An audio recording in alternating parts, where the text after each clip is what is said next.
Hello and welcome to a new episode of David's Divergent Discussions. Today I'm really excited to have Nick Walker on the podcast. Um, Nick Walker is the author of Neuroqueer Heresies and co-author of the Weird Luck webcomic series. And most importantly, Nick Walker is one of the people who created neuroqueer theory and conceptualized it. And as you may know, if you followed my writing, neuroqueer theory is somewhat of a hyper focus for me at the moment, and in general, more or less since I read Neuroqueer Heresies, it's really been a life-changing theory for me. It's changed my entire outlook on not just neurodiversity, but for me, what it means to be a human being. And yeah, I'm just really excited to have you here.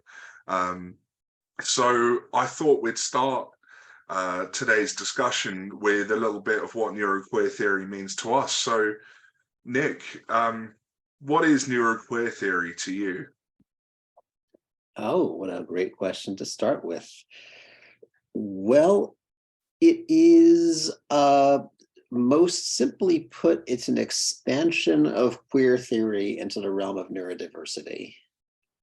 And so I started with this queer theory idea, particularly Judith Butler's work about the constructed and performative nature of gender, and extended that idea into my thinking on neurodiversity. So we have this idea in neuroqueer theory that neuronormativity and cis heteronormativity are entwined with each other, that there's this pervasive, societally imposed, socially constructed normativity, and cis heteronormativity and neuronormativity are just different facets of the same thing, and they're really inseparable from each other. And so, like heteronormativity, neuronormativity can be queered, can be creatively subverted and fucked with and diverged from and customized and what have you. And also, because the different normativities are entwined, to queer one ultimately is to also be queering the other. So that, I would say, is the heart of neuroqueer theory. Yeah, I really like this idea of subverting normative ideas, because for me it's expanded these boundaries I had, in that it started with, you know, queering my concept of who I am as a man and who I am as an autistic person. And it got to this point where all of a sudden it was like everything that we hold to be true, suddenly I was seeing it as everything is socially constructed. Everything we understand about what it is to our sense of identity, it's entirely built on these ideas that we as a society have created. And all of a sudden it was like, what's objectively true? Like, or is it just that we have to go by our own subjective truths, and where those subjective truths overlap, that creates some semblance of objectivity? And for me, neuroqueer theory has taught me, well, essentially, it taught me what I already knew, but it's given me language for it, that there's no such thing as normal. Like, you know, humanity is this diverse and interlinked, interconnected tapestry of difference. And for me, it was about, neuroqueer theory has shown me how I can break free of what society says I should be, so that in a world where you can be anything, I can be me. Yes, beautiful. So when considering the sort of the basics, the interplay between cis heteronormativity and neuronormativity, I'm interested to hear more of your thoughts on the interplay between gender, sexuality, and neurodiversity. Where do you think these things overlap? Well, in many different ways, because I think they're intertwined, because we're just talking about the embodied selfhood of a person, the embodied self-expression and internal experience of a person. And so gender is an aspect of that, sexuality is an aspect of that. And when I say sexuality, I include asexuality because that is an orientation towards sexuality. So our sexuality and gender are entwined with one another, and then our general mode of neurocognitive functioning, our neurocognitive styles and capacities are entwined with that. They affect and are affected by our performance of gender and how we've internalized gender. I mean, what is sexuality and what are the boundaries of it exactly? That itself is socially constructed. What are the boundaries of these things? What is or isn't sexual? That varies culturally and individually considerably. What is or isn't gender? What is or isn't gendered in our society, and what is or isn't a gender expression in some way? I mean, the pervasiveness of cis heteronormativity is such that there's a gendered way to do everything, and so our every act really becomes an expression of gender, either normative gender or some queering of normative gender. And what is or isn't neuronormativity or divergence from neuronormativity, queering of neuronormativity? I mean,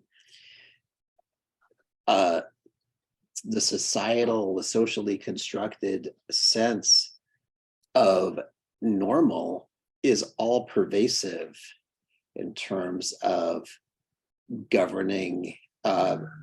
Everyone is carrying a sense, a socially constructed and internalized sense of normal, even though different people's senses of normal have been shaped very differently by their cultural experience. And in a sense, everything is either, conforming to that or queering it in some way, diverging it in some way. So, everything about our cognitive style, our sensory style, our way of thinking and feeling, all of that is tied in with our gender expression, because every aspect of our embodied selfhood is tied in with our gender expression in the society that genders everything so much. So, and of course, our gender expression and gender experience shapes our cognitive style very much. And to alter one's gender performance and one's gender experience, what is building new neural pathways? What is altering one's cognitive style? What is altering one's relational style?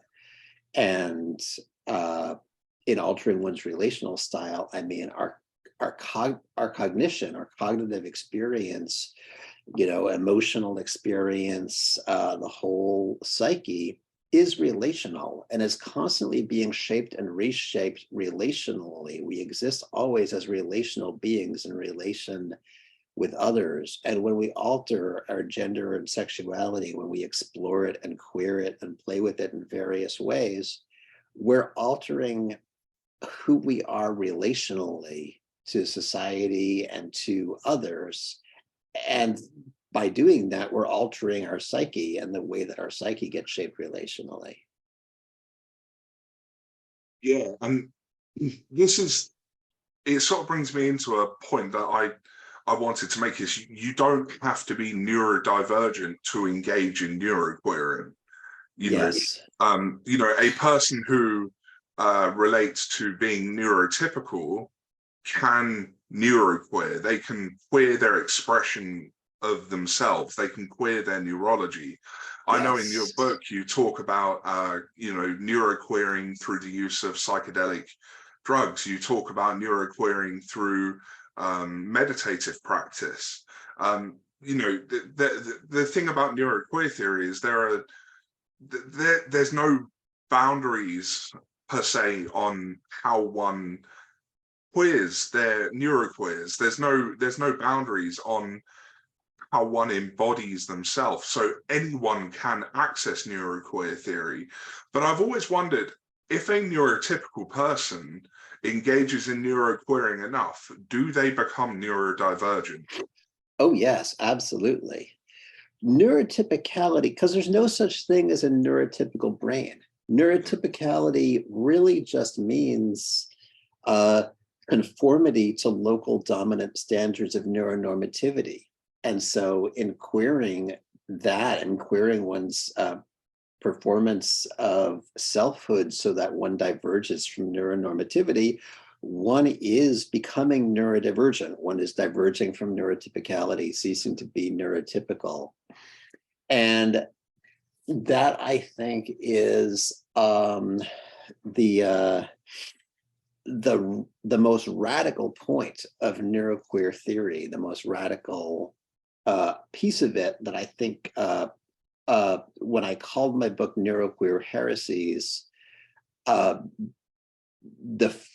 the early parts of the book, my early writing about the neurodiversity paradigm and autistic empowerment, that's heretical from kind of a mainstream point of view, from the point of view of what I call the pathology paradigm, where ways of being autistic is pathologized. That sort of mainstream view that the whole autistic rights movement and neurodiversity movement has been pushing back against.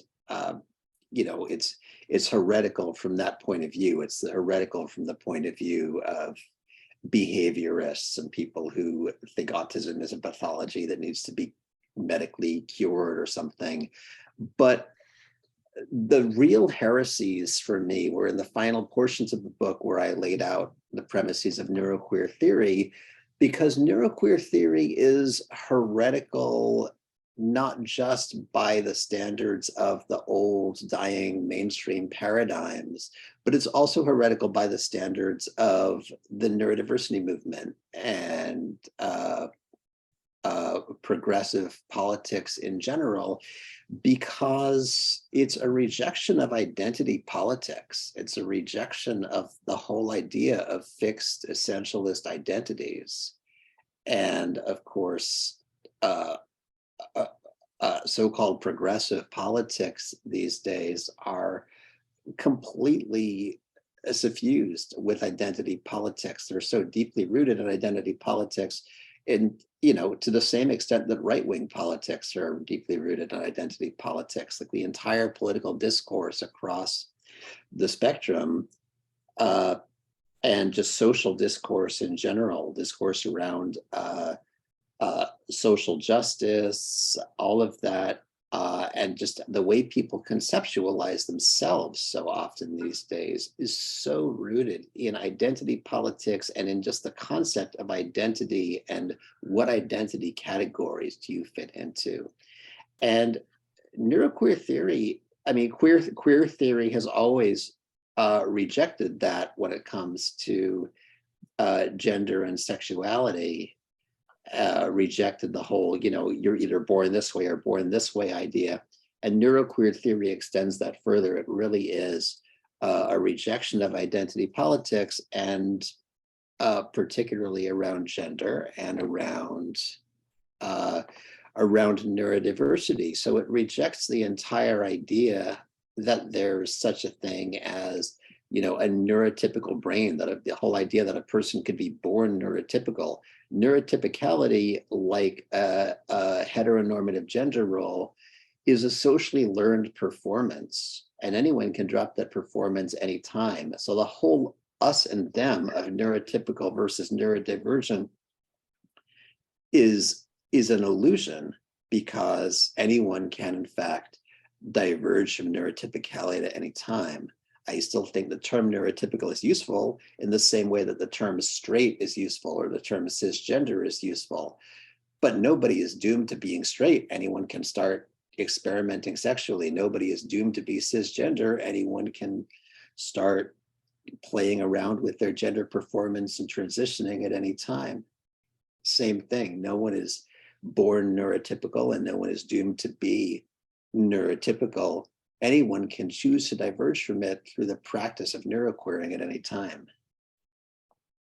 Yeah, and I like this sort of heretical idea that identity is a moving target, because for me, obviously in my most recent chat book, I sort of introduced my own concept of the chaotic self, which I kind of chose the name intentionally because my sense of self is chaos. Like, who I am now is not who I was 10 years ago.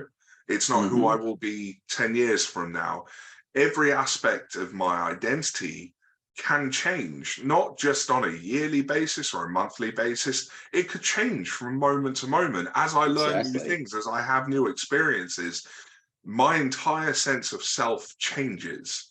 And it kind of, for me, neuroqueer theory raises these questions about the sort of philosophies of the self and, you know, how do we know who we are? Because at any given moment, who we are is different to who we were at another given moment. There is no fixed identity. You know, I identify as autistic, schizophrenic, cisgendered and queer, but all of those aspects of my identity that make up the whole, I could wake up tomorrow and start doing things that alter that sense of identity. I could have experiences that change how I relate to myself. And so for me, neuroqueer theory is that radical acceptance that the only thing that I can know for sure is who I am in this very moment, because this moment will pass and the things that go on throughout life and the actions I choose, the way I embody myself could change that sense of identity. So I guess for me, I wonder how that's how I rationalize my sense of self, is through this idea of the chaotic self and that I've written about. I was wondering how you rationalize your sense of self with regards to neuroqueer theory, because everyone's way of rationalizing their sense of self is going to be different.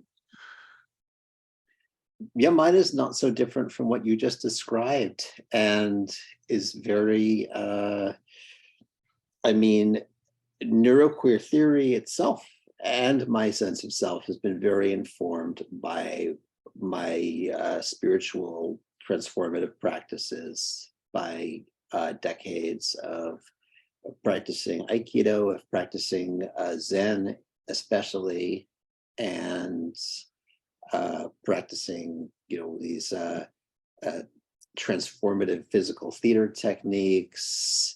Really,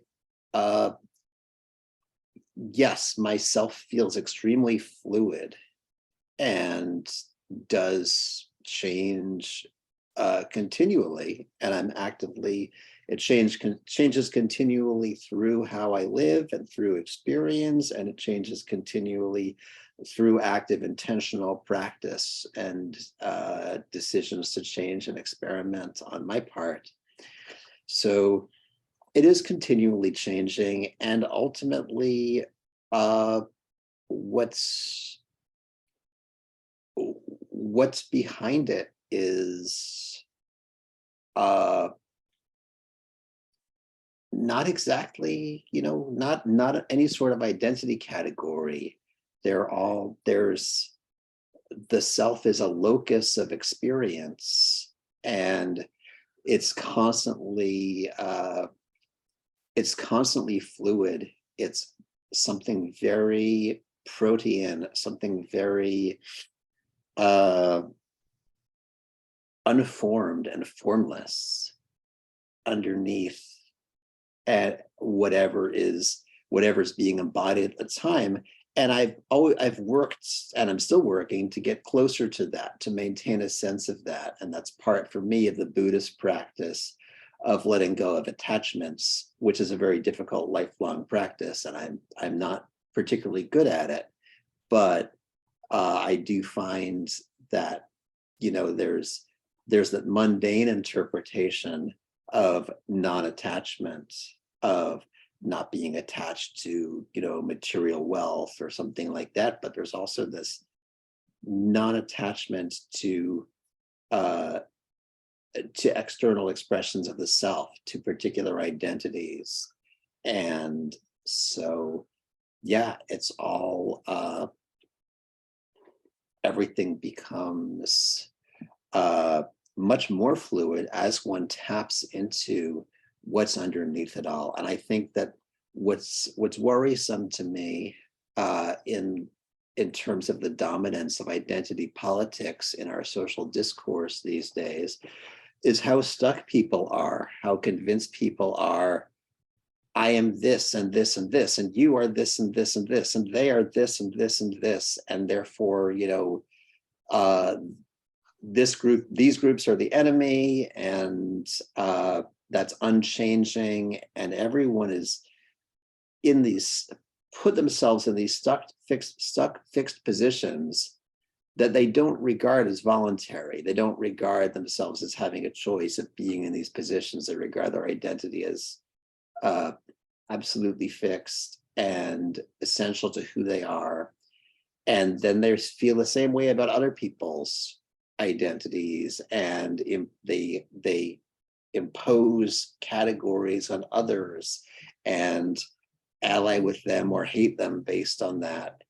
And so that attachment and the projections it involves causes so much strife and division among people. It's such an obstacle to human thriving and human growth, and it turns social discourse and politics constantly into a zero-sum game.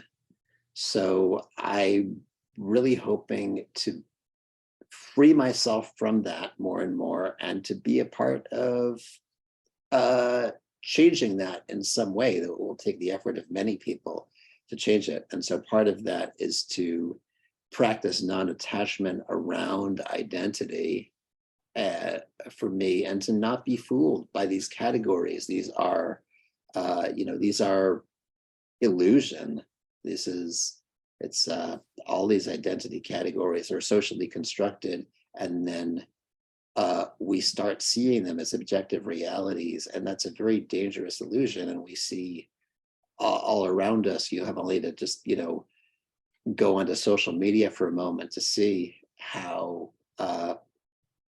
that damages people's capacity to connect to each other and to connect to their true selves, to what there really is of them, what there really is of them beyond a set of identity labels.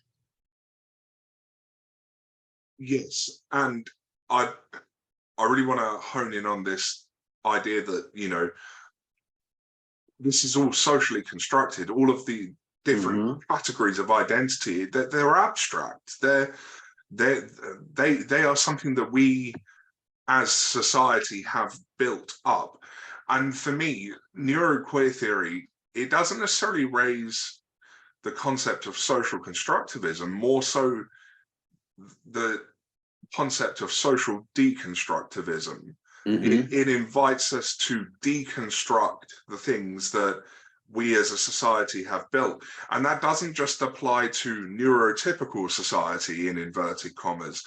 In the neurodiversity movement, in the neurodiversity activist movement, we have constructed our own normative ideas.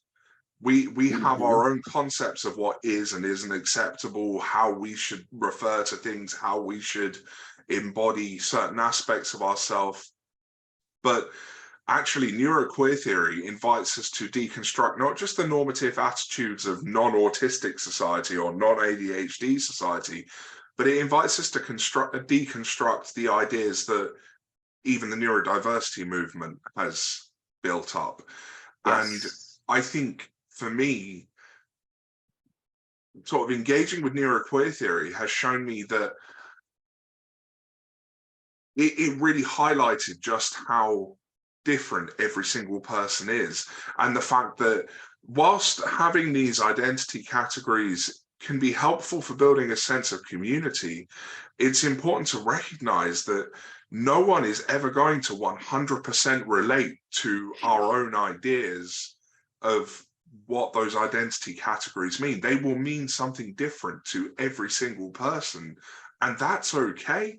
And the way we approach our neurodivergence, the diversity of human minds, is, as you said, we have to drop these essentialist ideas that there is, these different pipes that everyone fits into, and that's where they stay forever, because everything is changing.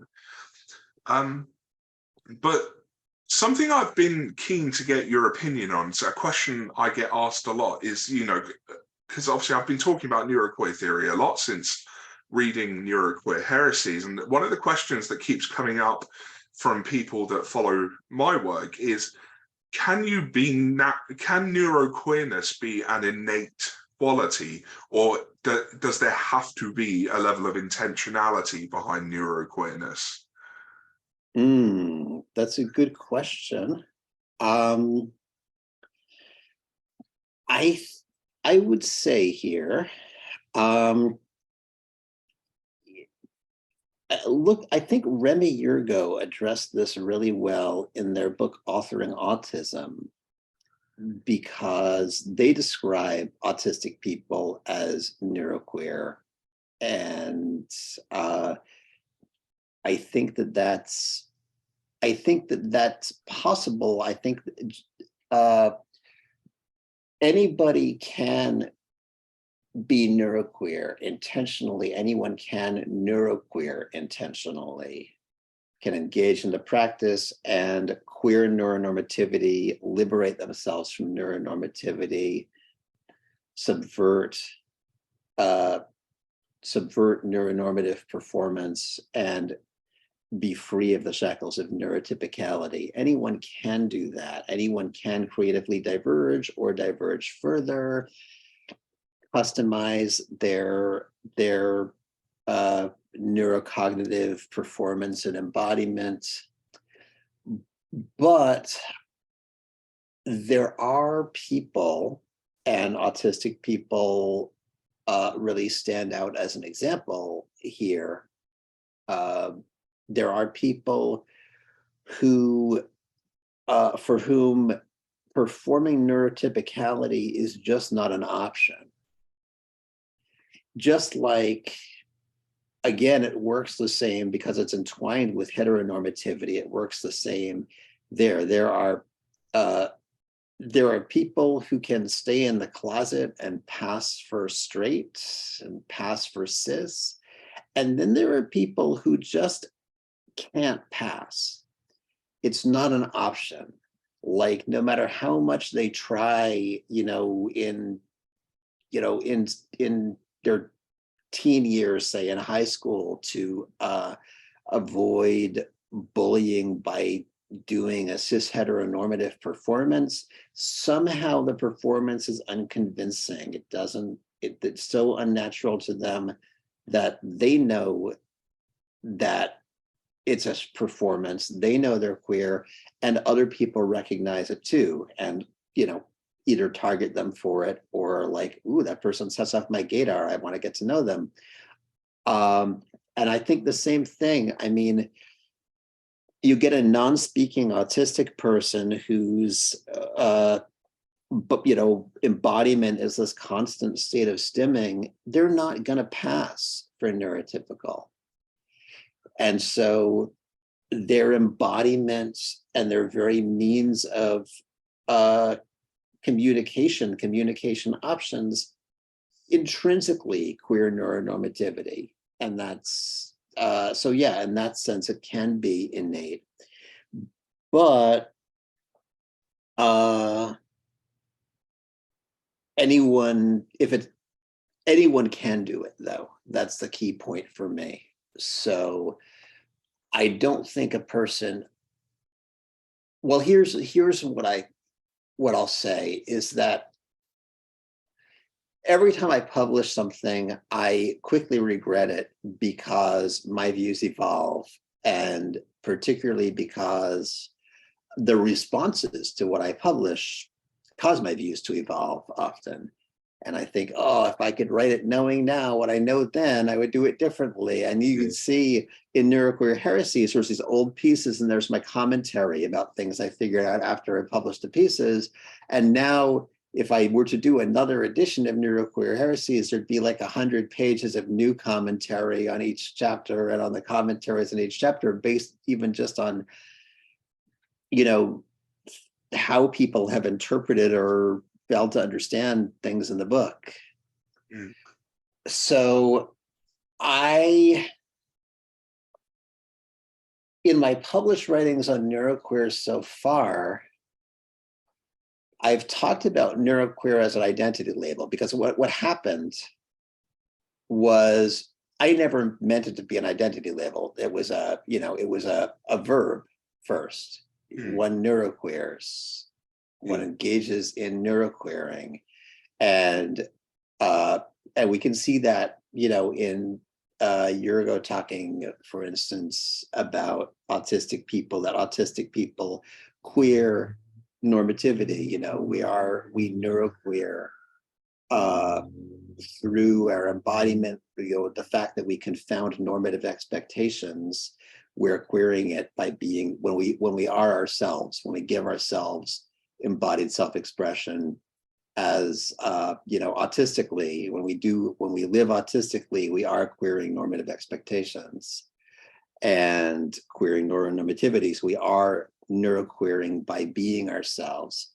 And that was always what I thought about it, queering as a verb. I did not, because I'm averse to identity politics, I wasn't thinking about it as an identity label. And what happened was the term leaked out before I was ready for it to leak out. I had coined it in 2008, and sometime after that, Athena Lynn Michaels Dillon had also come up with the term independently, and Remy Yergo had not coined the term, but had started thinking about autism as a form of neurological queerness, so was sort of moving in that direction. And we all came together in this conversation in a private Facebook group of autistic scholars and bloggers and writers and such. We kind of came together talking about it with a bunch of other people, and there were a bunch of other people in the group. Mm. And so some people who were involved in that group, not me and Athena and Remy, but some other people who were involved in the group, immediately grabbed onto the term and were so excited they want to put it out there, and just started putting it out there in their social media and blogs and such right away.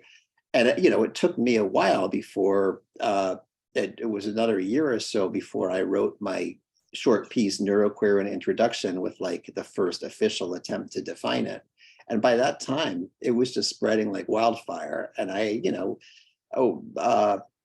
Remy and Athena and I, had all planned, Remy was working on authoring autism. We'd all kind of planned to find a way to articulate better what we meant by it, and to develop a coherent neuroqueer theory before putting it out there. And we didn't have that luxury, because the word was kind of instantly appropriated and put out there. And what happened, kind of to my horror and revulsion, was that the people who encountered the term and liked it immediately started grabbing it as an identity label. Mm. And just another identity label, and then started policing it, as people do with identity labels, like, you can't be one of us, the way immediately creating this us and them of like, you have to be, you know, born neurodivergent and queer to be neuroqueer, which was exactly opposite what we were getting at with this. And what I did when I started writing about it, and in my published writings about it so far, I took a accommodating approach there, where I was like, as a, you know, if we're going to use this as an identity label, if we're going to use neuroqueer as a label of, as a marker of identity, it's a fluid one. It's completely contrary to the spirit in which neuroqueer is intended to police it and tell other people you're not allowed to identify this way, and to limit it, because the whole point of it is that neuroqueering is something anyone can do. And as I say in my original Neuroqueer and introduction essay, you're neuroqueer if you neuroqueer. Yeah. You engage in the practice of neuroqueering, then you can call yourself neuroqueer if you darn well want to. And that is crucial, that it's not an identity label to be owned by some particular group. It's something you are, and if you choose to regard yourself that way, and you know, all it takes is practicing. In a sense, the very act of deciding to call yourself neuroqueer is an act of neuroqueering. So anyone who claims the label legitimately can claim the label. But if I were writing it now, if I could go back in time to like before it got out of the box, before it, you know, before it ran wild, and back to like, you know, 2012 or something, and be the first, you know, be publishing about neuroqueer when no one had heard the term before, and just put out a neuroqueer manifesto to start things off, I would say, don't use it as an identity label. And I mean, I don't police other people's identities. People can use anything as an identity label, but I would say my recommendation, my sense of what is valuable about this term and the lesson it has to teach, like, don't use it as an identity label at all. It's a verb. It's an adjective. You know, we can talk about neuroqueer spaces and neuroqueer practices, but I would at this point much more strongly discourage people from using it as an identity label, because I think that just turns it into more of the identity politics that neuroqueer theory is intended to liberate people from. And I don't want to see people get trapped in that and attached to that identity any more than I want to see people get attached to any other identity. So yeah, that's where I'm at with it now. I don't even remember how I got started on this bit of the conversation, but I hope that addressed something. It made some really good points, because for me, you know, neuroqueering, neuroqueer theory, and yes, I have used neuroqueer as an identity label at times, but for me, it evolved in my head into that concept I've talked about of the chaotic self, because using that as some kind of identifier, it's a bit of an inside joke with myself, because the chaotic self is anything and everything. Like, it's whatever it means to the person using it, because to me, existence is chaos. Like, it's this ever-changing, growing, never knowing what's coming next sort of thing, and it's just embodying whatever you are in the moment. So anyone who relates to the chaotic self, I don't care how they use that, because it's whatever it means to them. But neuroqueer as an identifier is, the minute you turn it into a label, you've placed expectations on what neuroqueer is, which is fundamentally not neuroqueer. Like, you know, but then the thing I find funny is that the people using neuroqueer as an identifier and policing it, you're then inviting other people to neuroqueer by intentionally subverting your idea of neuroqueer. Yes, It exactly. becomes this huge cycle of almost like self-defeating logic. And I yeah, I love think that. you talked about in your in your book, you talked about the fact that any attempt to define neuroqueerness is going to invite people to subvert that definition. Right. And I just find that really freeing, because for me, neuroqueer theory is literally about liberation from normal. Like, you talk about post-normal possibilities as part of the subtitle of your book. And for me, Mhm. post-normal society has become something that I think we need to push for. I Oh, guess yes. it gets wrapped up in that idea of neurocosmopolitanism, no one having privilege over another, because there is no standard of normal. We are just humans. But I guess this leads me on to another point that I wanted to discuss, which is neuroqueering as an act, that authentic embodiment of whatever is true for you, that subverting of expectation. Mhm. It's not actually accessible to everyone, is it? Because if you are of a particular marginalized group, for example, people of color, um, queer people, if you authentically embody yourself or subvert the wrong expectations, because of the normative standards of society at the moment, it could put your life in danger. So I guess I wonder, how do we make neuroqueering accessible to everyone? I don't think we have to. Neuroqueering is accessible to everyone. I think that what you've raised is actually a common misconception about what I'm getting at with neuroqueer theory. Okay. Um, I think that uh, um, people confuse neuroqueering with just unmasking. Okay. And it's not the same thing, because otherwise I would have just said unmasking. Okay. And with unmasking, there have been some, books written recently about unmasking, like autistic unmasking, stop masking, stop putting on a shell of normative embodiment. And the unmasking has exactly the flaws, the discourse on it has exactly the flaws that you've described, that many people are not in a position because of, uh,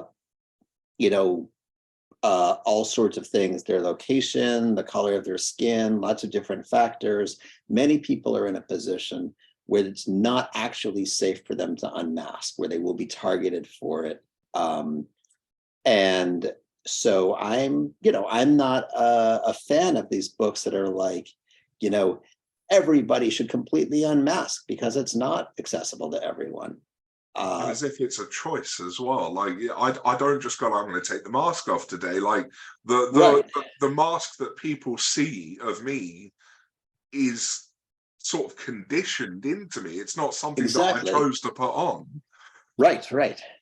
And so you're getting close to my point here.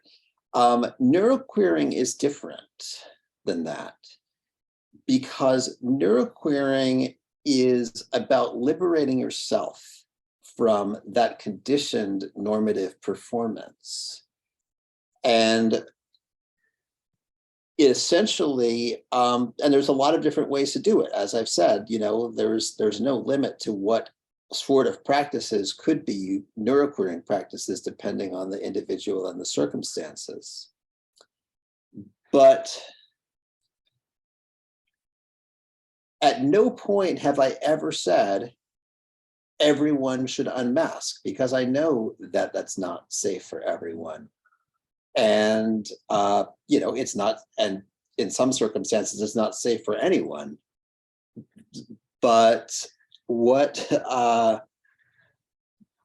neuroqueering is a different approach, because it is about liberating ourselves in a deep internal way, liberating ourselves from internalized normativity in a way that gives us more options.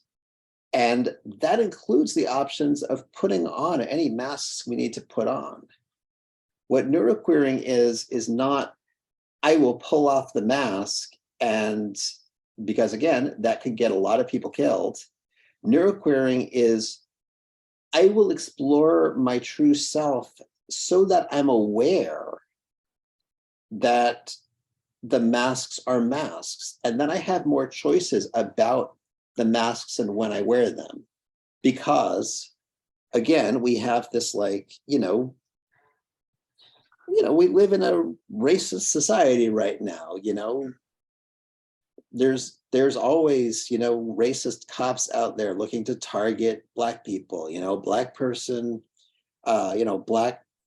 Black person, neuroqueers, if a Black person does like, a Black autistic person does complete unmasking, expresses their full autistic embodiment out in the world, they could get targeted and killed.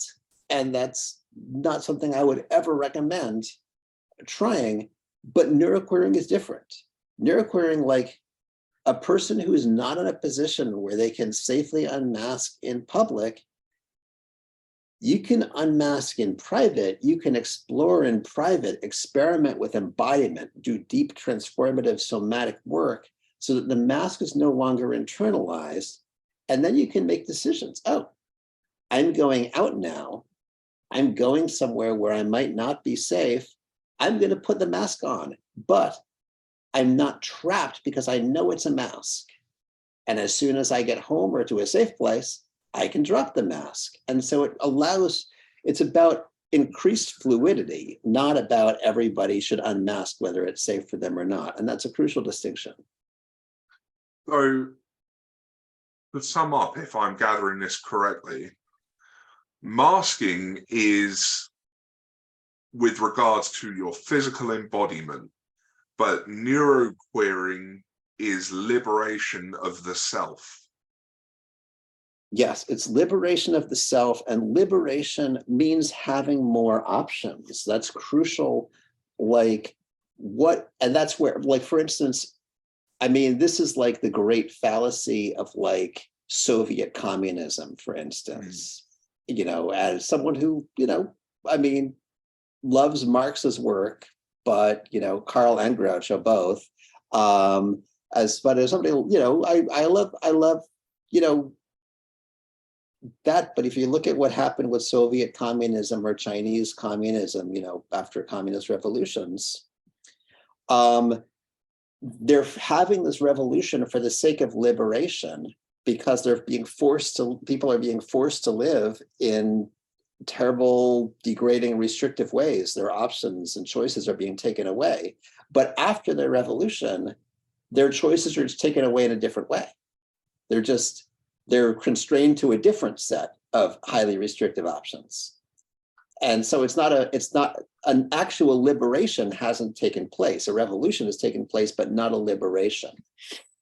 And I think that if you go from, I'm going to wear the mask of neurotypicality for my own protection, to I'm completely unmasked and just whatever comes up spontaneously is coming up, and that, that's not only, dangerous for a lot of people, but it's not liberation either, because the person has gone from, I don't have the option of unmasking to I don't have the option of masking.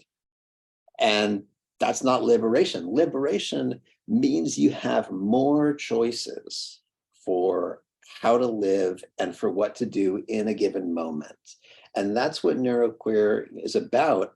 And so in neuroqueering, you're freeing yourself from the shackles of internalized normativity. You're freeing your embodied capacities so that you have more options.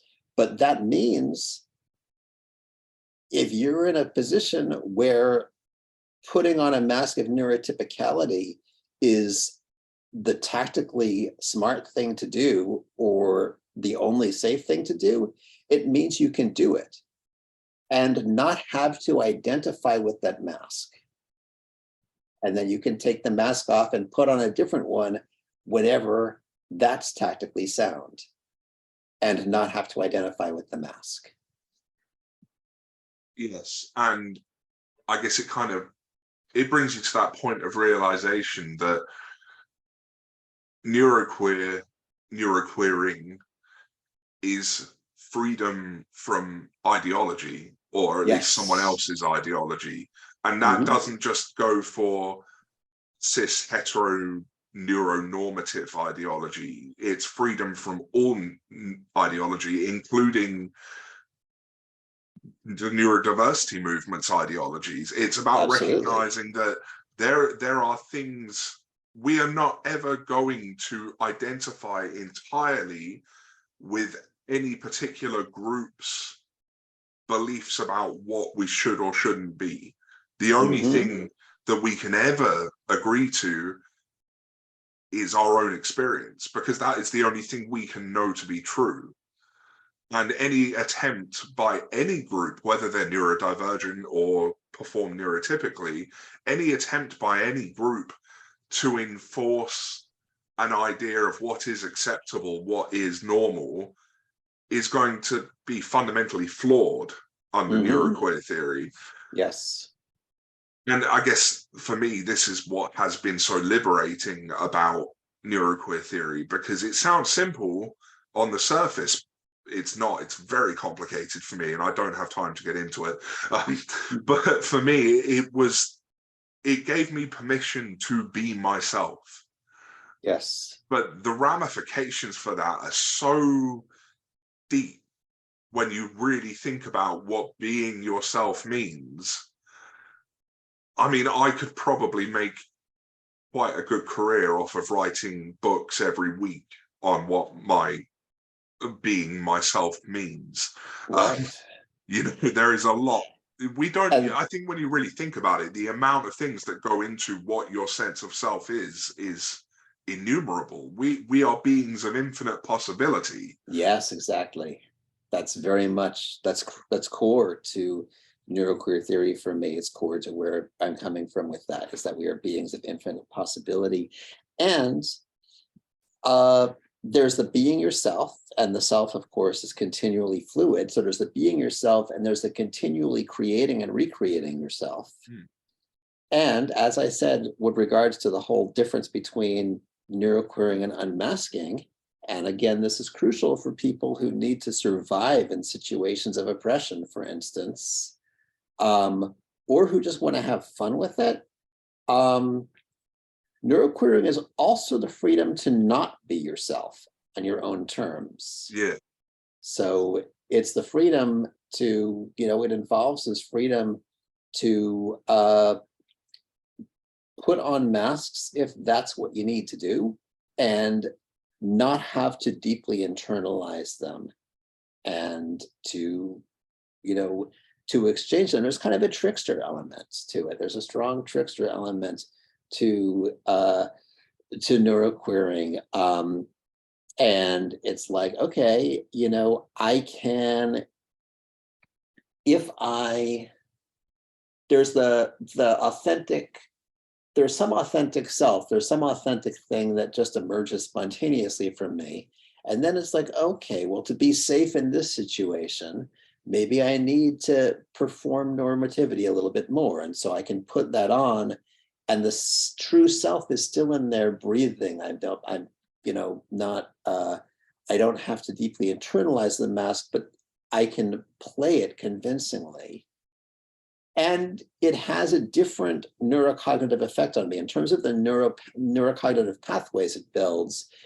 Uh, Deeply internalizing the rigid armor of the mask does something neurocognitively that I find unpleasant.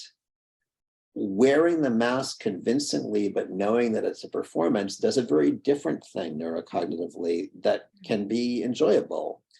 And there's also situations where it is safe. You know, if I find myself in a situation where it is safe, not only do I have the option of unmasking, I have the option of pushing it further into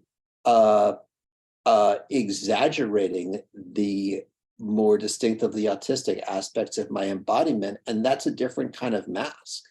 Like, there's my authentic autistic self, and there's the masks of normativity I could play with that mask that to varying degrees.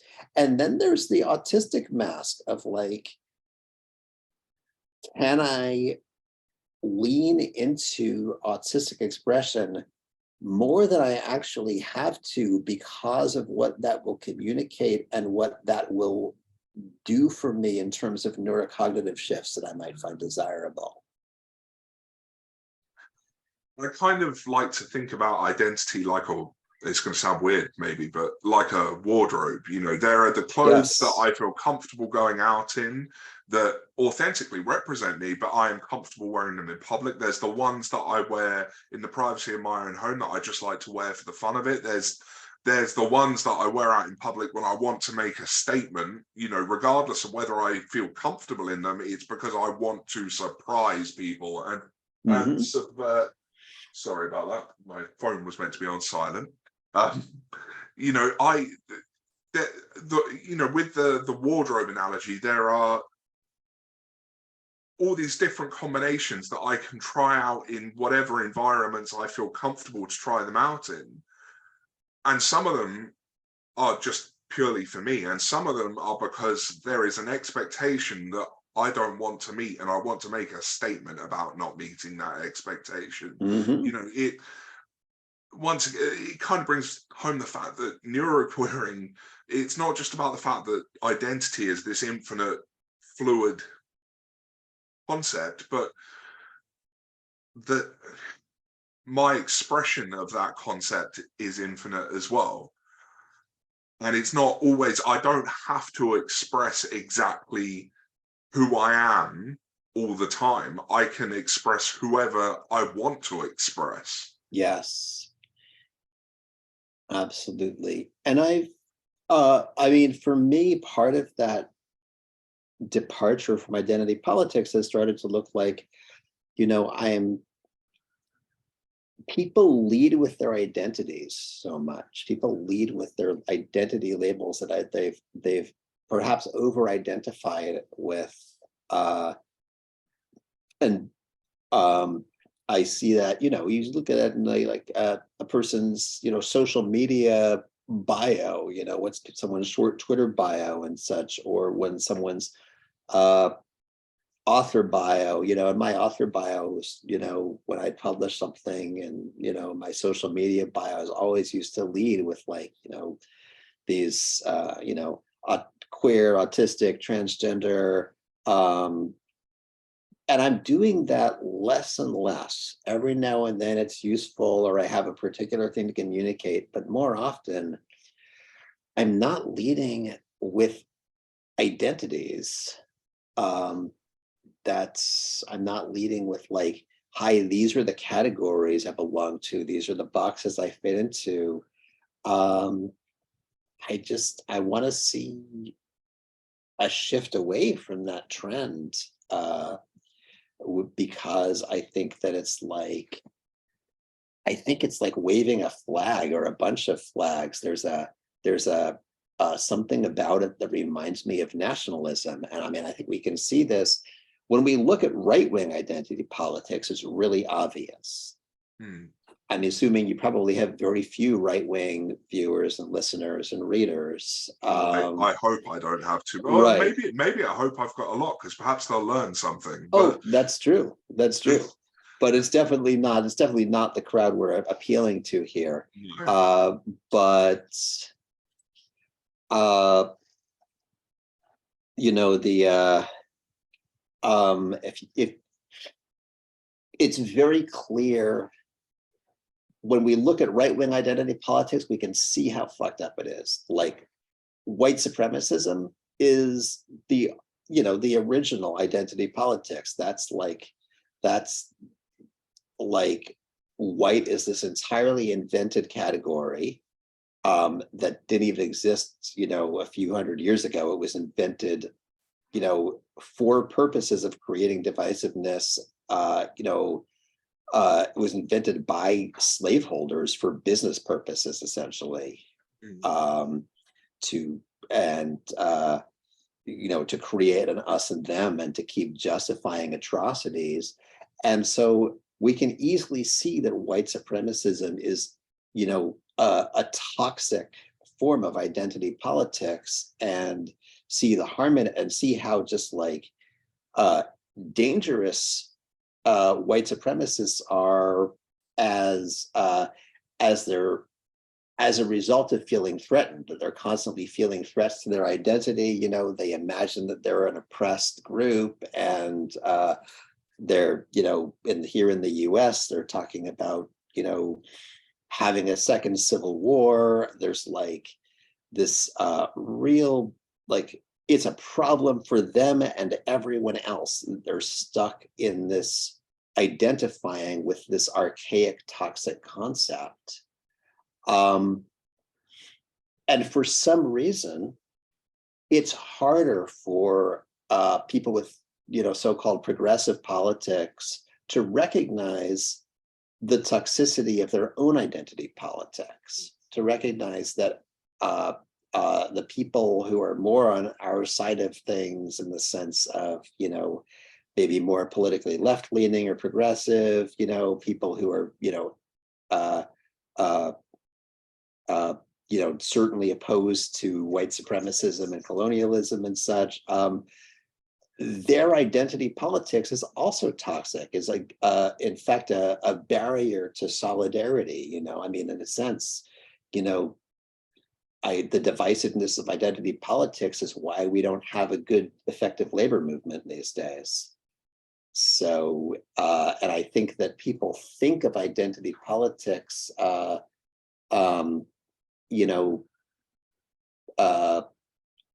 left-wing or progressive identity politics as something, as being progressive, as being leftist, as being something liberatory, but I don't think it is. I think it's an artifact of neoliberal capitalism, and I think that it helps keep neoliberal capitalism in power by dividing the working classes. And it's just, it's marketable. Identity politics creates markets of people who buy things based on their identity. They're just identifying themselves as markets. And I think that if we're ever gonna like overturn neoliberal capitalism, transcendent identity politics is going to be an essential step to that. It's not going to happen without that. That's a really powerful thought, and it certainly makes me think about my own sort of author bio, because I always lead with I'm an autistic, ADHD and schizophrenic author. And for me, I think those identities have become a bit of a safety net. Well, if I can't work out who I am in a moment, at least I know I'm these three things. But actually, using them as an identity kind of gives this false impression of homogeneity, because people have concepts of what those identities mean, and I guarantee they won't match up with the identity that they form in my mind. And we all have our own concepts of what different identities mean, and when we use these labels as a way of identifying ourselves, it gives the false idea that we have all agreed on what they mean. And I think that's probably where a lot of division, even in left-wing circles, comes from, is we don't all have the same idea about everything. As I mentioned earlier, the only thing we can be sure of is our own subjective realities. We can sort of have some. And God forbid we should be sure of that. Yeah. I hope I never get too sure of my subjective realities. No, for me personally, especially in spite of wanting to not use an identity label here, as a schizophrenic person, one thing I've come to understand is even my own subjective reality can change at a moment's notice. And one thing that I think is real at one moment might suddenly turn out to not be as real as I thought it was the next moment. So, perhaps, I always thought of neuroqueering as an act of a sort of an act of apostasy from the cult of normality, but maybe it goes further than that. Maybe it's liberation from even our own ideas around identity. Yes. So it goes further than escaping society's normative attitudes, and perhaps it's escaping from our own normative attitudes. Yes, exactly. Yes. So very much well put. We're sort of coming towards the end of our time now, so I just wanted to end on one final point. What do you envision for the future of neuroqueerness? Or neuroqueering, to be more accurate? I think that depends on what we put out there with it. I mean, it's a future that's ours to create. Your writing is helping to shape it. My writing, conversations like this as they go public, future books that I hope to write, and other things. We're going to shape this future. Where I would like to see it go is I'd like to see it become a powerful liberatory tool and transformative tool that really does help to queer identity politics and start to break us free of the death grip that identity politics has on social discourse these days. Break people free of identity. I want to see a world of creative, solidarity and creative collaborative solutions among people, and working towards creating better futures. And also just a world of more kindness. And I want to see people liberated from suffering and hate. I think that one of the worst things about identity politics, is its manifestation in call out culture and cancel culture, where once one has internalized an identity and picked a side, there's an ideology attached to that says that a person is required to be offended by certain things. They're required to believe certain things, and they're required to be offended by certain things.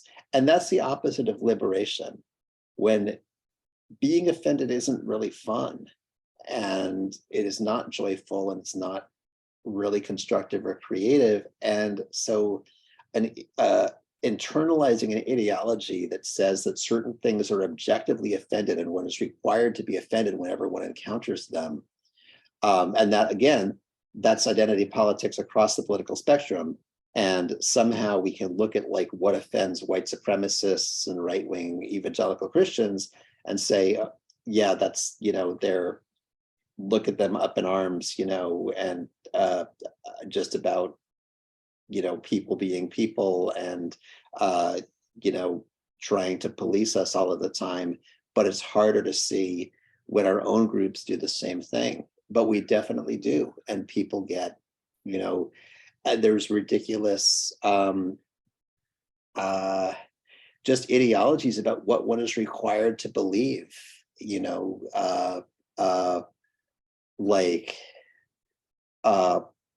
always believe a person who has this identity over a person who has this identity, regardless of evidence, regardless of whether you know the people personally. And that's not liberation. That's a restrictive ideology that requires people to believe and feel certain things, rather than allowing the possibility of nuance and ambiguity and grace and compassion. I have a practice I do now, which because I've seen in the era of cancel culture, I've seen people I know be accused of things where I, don't trust the accuser. And I've seen people who have a habit of making accusations of various things as a way of gaining social capital as well. And my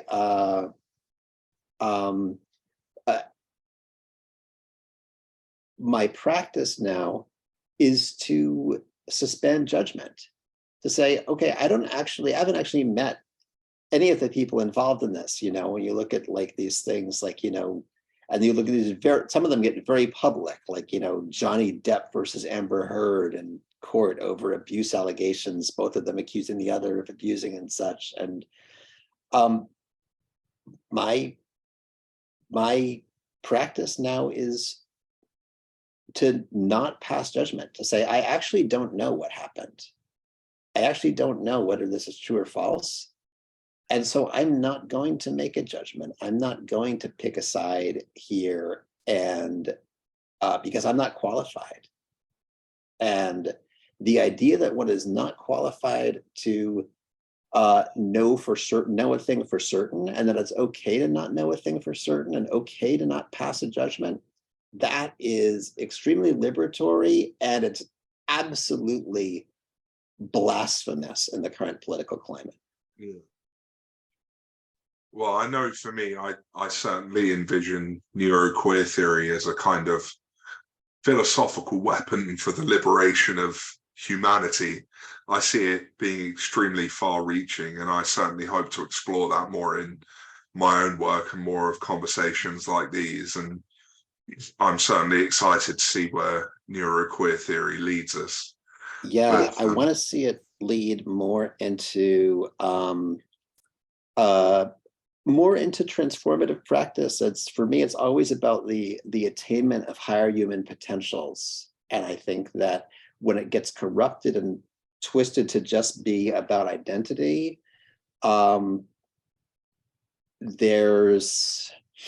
it just entrenches people further in whatever they've internalized about who they are. And I'm looking for the opposite. I'm looking for liberation from that. I'm looking for, how can we be more than what we've been taught we are, or what we've decided in the past we are? And how can we expand our potentials further and become more flexible about who we can be? And so that, to me, is the future that I see it as, being very much about real practices, about transformative practices, about spiritual practices. And that's a dramatic departure from the ideology of the neurodiversity movement, which is, has traditionally been largely a disability rights movement, but neurodiversity is so much more than that. It's the potential of what we mean, what neurodiversity can mean, because diversity is a source of creative synergy. Creativity and innovation and learning and transcendence of old paradigms come from diversity, from non-hostile encounters between different cultures and different minds. And neuroqueering for me is so much about accessing those possibilities in new creative ways, and really taking the concept, exploring other aspects of the neurodiversity, other aspects of the concept that are much more about the creative rather than just about the political. Yeah, I like that, because the point I wanted to add is that it's, for me, it's not about who we are, it's about who we could be. Yes, exactly. Okay, well, thank you so much, Nick, for coming and talking to me today. It's been a fantastic episode of the podcast. I will shortly upload it to the various other platforms as well that it goes on, but thank you so much. This discussion has been, I think I might have gained more from it than the people who have been watching, because it's certainly going to inform my writing moving forwards, because it's helped me sort of hash out some of the ideas that have been bouncing around my head as well. So Beautiful. thank you so much, and Thank you, David. I will catch everyone in the next episode. So take care, everyone. Goodbye.